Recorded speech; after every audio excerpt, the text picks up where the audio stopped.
Welcome to the Heroic Voice. I am your host, Dennis Maloney, the publisher at Heroic Publishing. I'm here with Austin Hamblin, comic book writer, bon vivant. Um, and we're going to find out who he is, where he came from, not just an Iowa cornfield, and what he's currently working on, and maybe some past history as well. This is the Heroic Voice, where I talk to comic book creators and other interesting people on a variety of subjects. I am Dennis Maloney, publisher of the Heroic Multiverse, where we feature good girl and bad girl artwork, super babes, and all kinds of Silver Agey style stories. It is, what is today? It is the 20th of June, 2026. Thank you for being here, Austin. Yeah, I'm excited to be here. I just, who doesn't love an excuse to talk about comics, right? I do have a question for you. Yeah. As is well known, when you were very young, you crawled up out of an Iowa cornfield and found a comic book lying in a ditch. What comic book was it? So the though I had read comics before, they were mostly like in magazines like Disney Adventure and Nicktoons magazine and stuff. But the comic that solidified my addiction and love for this was the reprint of the original Fantastic Four by Lee and Kirby. Hmm. Which reprints? There have been many of them. It was the fancy Marvel Masterworks hardcover, which I think there's about Uh, 10 issues, 8 or 10 issues in each one. And I read that and I'm like, I don't know what this is, but I need more of it. was that the first 10 issues? Was it volume one or was it one of the later ones? It was volume one, and then I eventually went back. I tore through it over the weekend, and my mother was ecstatic for me to be reading because I was a reluctant reader at that point. And so she took me back the next week, and they had volume two, and then it just grew to me just loving to read. It wasn't that I didn't like to read, I just hadn't found the right Something you things wanted to yet. read. I remember Yeah. those early issues of the FF as being a little bit choppy. Um, They don't hold up as well to me now as they did, but I still that I tell you what, Kirby's work absolutely holds up. oh, yeah. Uh, Yeah. yeah. Yeah. My first FF issue was number 10, right? The Return of Doctor Doom. Yes. Um, but I went back and got to read those older issues too. But it was interesting not knowing the history, where all of this was coming from. It was fun times. So tell us about yourself. You just told us how you got into being a comic book fan. How did you get into comics as a writer? Well, yeah, like I said, I got these Fantastic Four reprints and started reading those, and then that, evolved into me reading more stuff, and then I found out that a lot of the what I thought were cartoons that I was watching were actually anime and were had, you know, manga had the comic counterparts, and so I started reading those as well. And right about when I was 10 years old, I used to play with action figures. I mean, who didn't as a kid? And I would have them scattered about my room, and there would always be ongoing stories with these toys of, it wasn't just this guy is fighting this guy. There was a reason. It was he stole his girlfriend or he wrecked his car and they hate each other. And different parts of my room were like different parts in the world. Like, oh, this is happening over here with these people while this happens over here. And one day when I was reading a comic in my bed, I just kind of looked over and I see all of these characters and toys spewed about my room. And I go, this is a comic. Like this story that I play with them is a comic. And so I'm like, I'm going to write comics. And then that was it. I just started writing. I had no idea how to make a comic, but I eventually muddied my way to making it here today. Interesting. And you never got to a stage in your life where you finished every sentence with the words in my bed? No, well, yes, I did, yes, for a while. Yeah, kids do that. Of So, course, yeah. so your first professional job, you obviously wanted to write comic books. How did you get your first crack at doing so? Sure. So I, had been writing scripts and I didn't, know how to get them made. I don't possess artistic ability in that way. And I just was kind of doing it and kept going, but didn't know what to do. And my local comic book store was having a signing with creator Phil Hester, and I didn't know who that was at the time. I didn't know who any creators really were. I was reading, but not paying attention to that stuff. But I knew that, hey, here's somebody that works in comics. I'm gonna go and ask them, like, how do I make a comic? And so I remember that whole day at school. It was just like the longest day of school. And my dad was going to pick me up right afterwards and take me. And I went and I met Phil and I was like, I want to make comics and I don't know how. And, what he told me was really, you got to find an artist. Well, now I look back and I'm like, well, of course, duh. But like, it was a revelation to young me. Like, well, yeah, I never thought about this. There's more than one person working on all these things that I'm Usually. reading.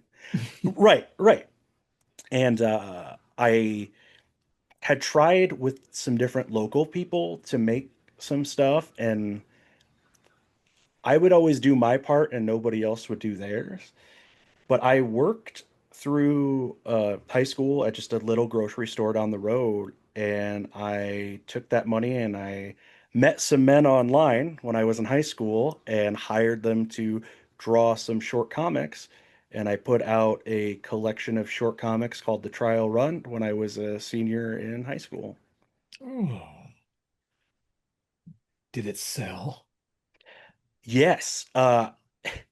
So I got, 100 copies printed. I have no frame of reference for anything on it.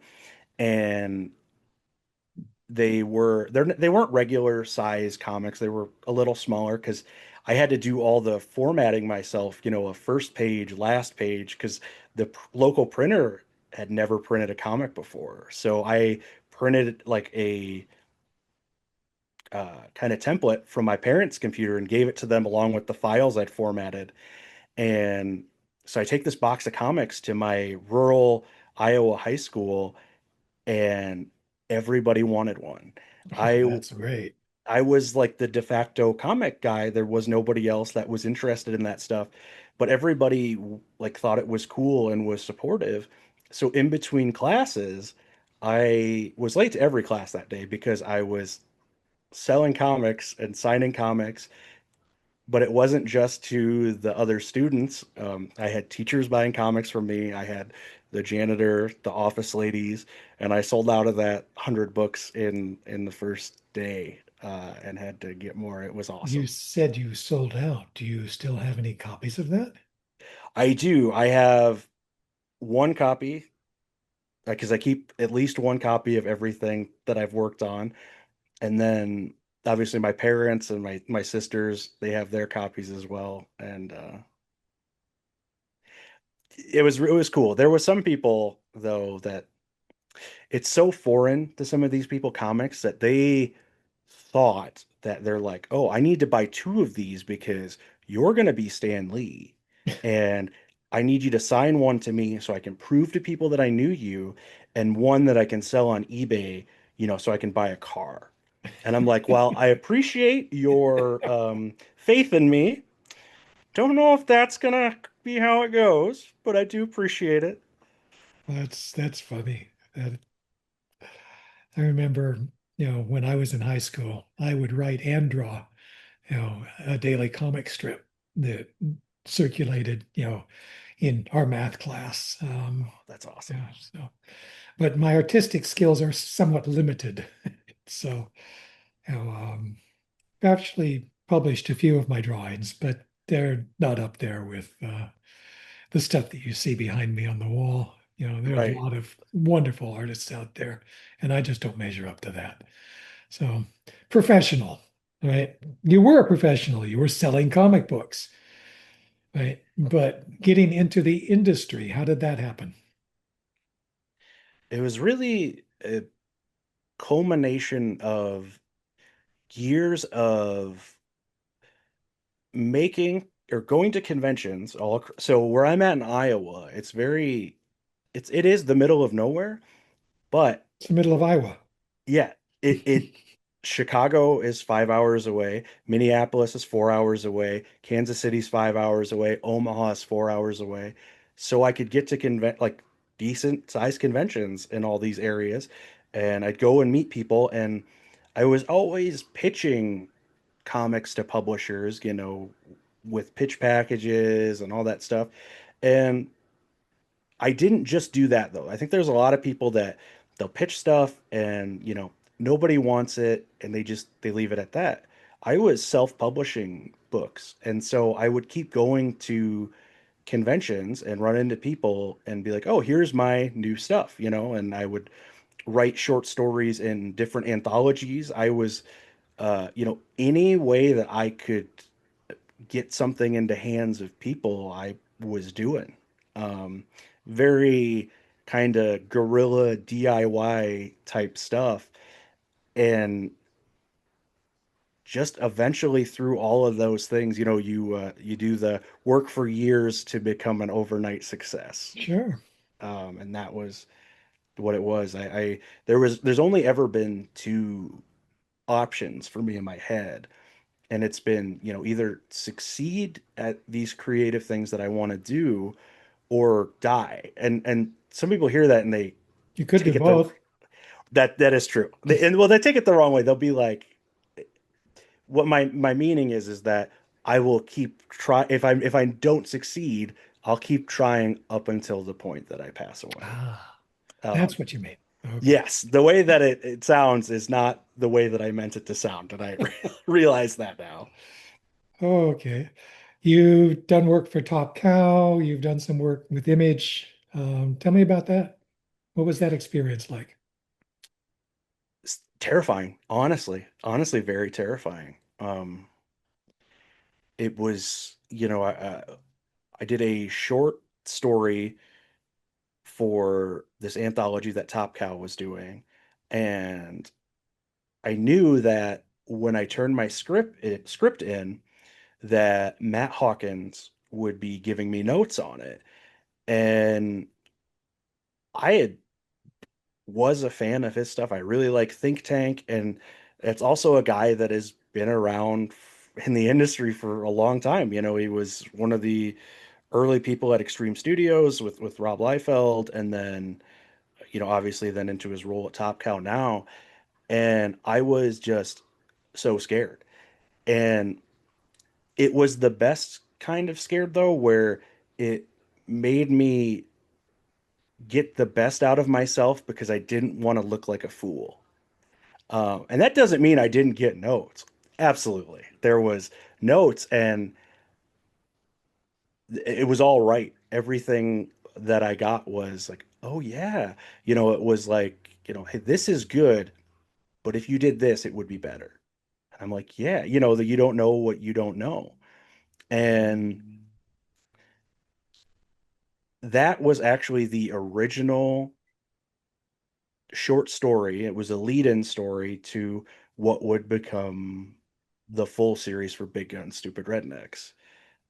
So it was like a long kind of battle to get here, but that wasn't where it started, but that was where it started to pick up steam.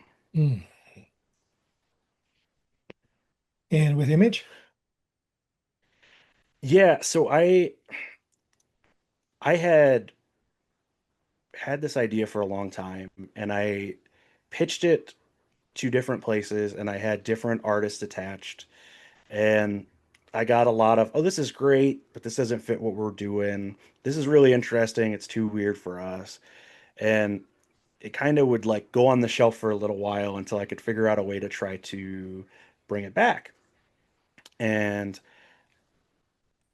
end up doing this 7-page story that is like it's a lead-in story that really like works perfectly for a pitch for it. It gives you all the information that you need to know, and The timing though was very bad because this book came out, or the anthology that the short was in came out during COVID, which was just a weird time for not only comics but the entire world. Hmm. How And so? well, I mean, there was, comic shops were being shut down and publishers were giving pencils Okay, down. so it wasn't COVID, it was the lockdowns that were causing the trouble. Yeah, yeah, yes. Yeah. And so it kind of went on the shelf, and then I met somebody at a con and I ended up doing a single issue release for Big Gun Stupid Rednecks, and it went very well. But then Diamond imploded, Uh-huh. and the publisher that I was with at the time, like I had everything ready for a collected edition. We had bonus material and all that. It was ready to go, and then there was no way to distribute it. So I negotiated to get my rights back early and I was like, I had a finished graphic novel that had, I don't want to say, I say have some juice, which sounds weird, but like it existed and there was good reviews and people were wanting a collected edition. I had shops asking me like, when is there going to be one? We want to order it. And then, yeah, Source Point Press ended up being the place. And in July, there will be the complete collection. And I am so excited for it. And it really tastes so much sweeter because of how hard it was to get Yeah. here with this specific project. Work on it a long time. There's satisfaction in finally getting it out.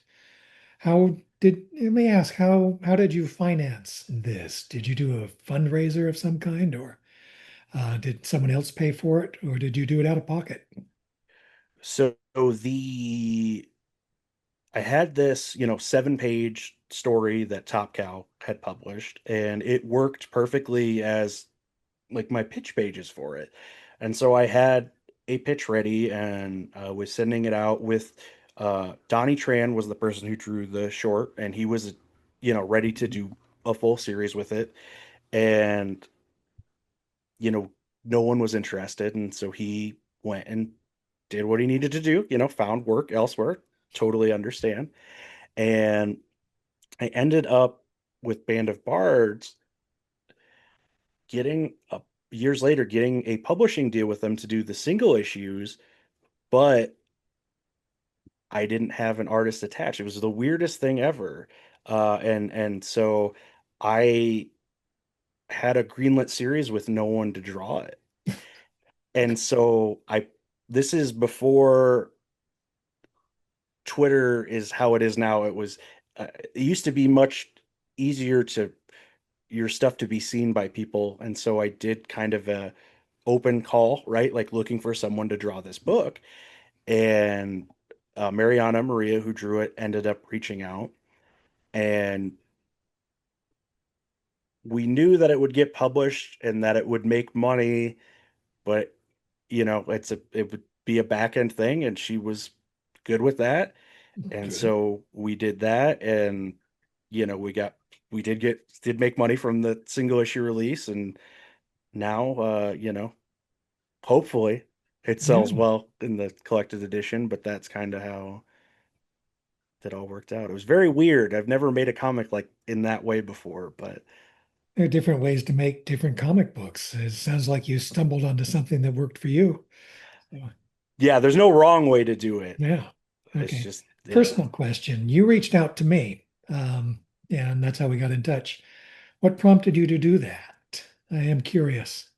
Yeah, so let's see here, usually about once a month, I will reach out to different places to see, like, would you need a writer for anything? Or, are you looking for guests for your podcast? And I just do it because most places I never hear back from, and that's okay because the only thing that I'm out was the time that it took me to send the email or the Facebook message or whatever it was. But there's always places that are like, yes, we would love to. And I don't do it annoyingly. I don't like, send it and then in 2 days be like, hey, haven't heard anything. I just reach out and uh I kind of stole the idea from there have been different artists that have reached out to me and they're like, hey, here's my portfolio, here's my rates. If you're needing a cover or interiors here, and I don't have anything for them, but I'm like, I respect the hustle to try, just to try, and ask. And there's a right and wrong way to do it. And so I was like, well, let's do it. And so I also try to reach out to places that I don't have any relationship with ahead of time, like trying to find new places to talk to people and meet people. Yeah, and it's kind of like the more fishing lines you throw out, the better chance you have of catching a fish. And Well, I'm happy to help publicize creative people. That's what this channel's for. So, when your note came in, you know, is often the case, they didn't have any work for you. But I'm glad to talk to you, let people know what you're about and what projects you have coming up other than the one you just mentioned. Do you have anything else on the drawing board? I do, yes. We just wrapped up a Kickstarter campaign, which late pledges are still open for a comic called Hospice the Collector. It is part of a shared horror universe called Hospice, where these hospices exist all over the world, and the worst of the worst people go to cross over in them because they are the only people susceptible to being possessed by demons. And I do a story about a man who amassed the greatest comic collection ever, but did it through horrible means. And he gets recruited into being a Grim Reaper because of his collecting abilities, and he will spend eternity collecting souls. That makes perfect sense. It's absolutely, the collector's imperative. So I love The, it. the, it's also based off of a family member.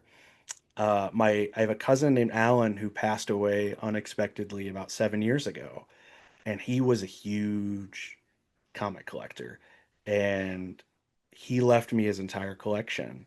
Ooh, And it was 40 years of collecting. He had a good job. He was a single guy. His money went to comics and toys. And I read a lot of comics that I would have never otherwise because wouldn't have, bought them to try, but then getting them for free, reading and be like, these are great. And he read superhero comics and he read horror comics. So the main character is named after him, named Alan Buchholz, and it's modeled after him. And we got approval from his brother and his estate because this is something that he would have loved. And it's, I'm very proud of the story, anyways, but it was a good way to kind of repay him because there have been times in the last 7 years where I have been very broke, but I've always had a stack of comics to mm, read that I never read before because of him. And that is maybe the nicest thing anybody could do for me, or the best thing. So yeah, that's actually very sweet. Knowing that you were a comic book fan, giving you his collection, that's great. Oh, what about future projects? Any ideas that you feel willing to talk about? No requirement here. Want to keep it under your hat? Feel I free to don't do have it. I don't have anything that's I think far enough along to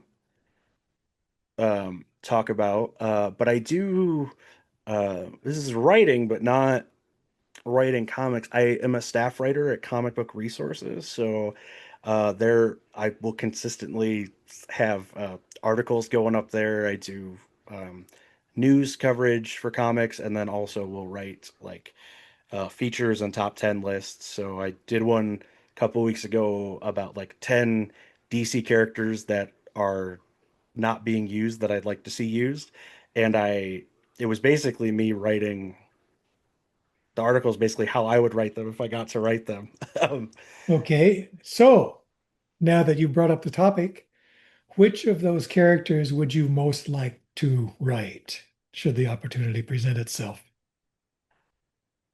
Ooh, Not Prince Rahman.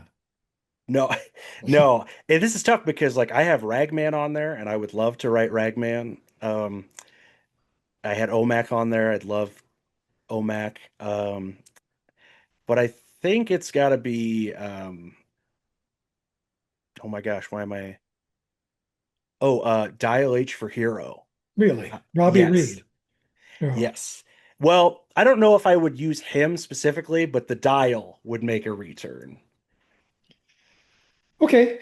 That's a You weren't challenge. expecting that, were you? Yeah, No, I was not, but I can see how you might consider that to be a challenge. Uh, so, social media. Where can people find you and follow you in the event that they are, as they should be, interested in your career? I am on every social media platform: Instagram, TikTok, Blue Sky, Facebook. Um, a simple search of Austin Allen Hamblin on Google gets you everything. I pop up right there. I also do a weekly newsletter on Substack, and it's not just me trying to sell you stuff. It's me trying to, a lot of it is me writing about things that I'm enjoying and trying to figure out my own life. Because there's nothing more annoying than subscribing to a newsletter and it's just every week, hey, buy my thing. Hey, buy my thing. I like, at least in newsletters that I read, like hearing behind the scenes stuff on projects and oh, they were at this convention, and so I try to do that. Any conventions that you're going to that people could come up and meet you? Yes, in July I will be at, I cannot remember the dates for each of these, but I will be at Ocon in Omaha, Council Bluffs area for those 3 days.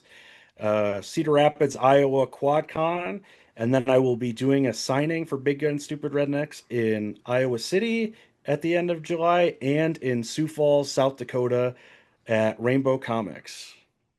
All right. Austin, thank you. I think we can wrap this up here. I think we pretty much covered your entire career, Yeah, we did. starting in that cornfield Crawling in out. Iowa and heading into, you know, South Dakota. So thank you very much. I hope you have a very nice weekend. Stay in touch, please. Yeah, absolutely. Alrighty. Thanks for having me. You're welcome.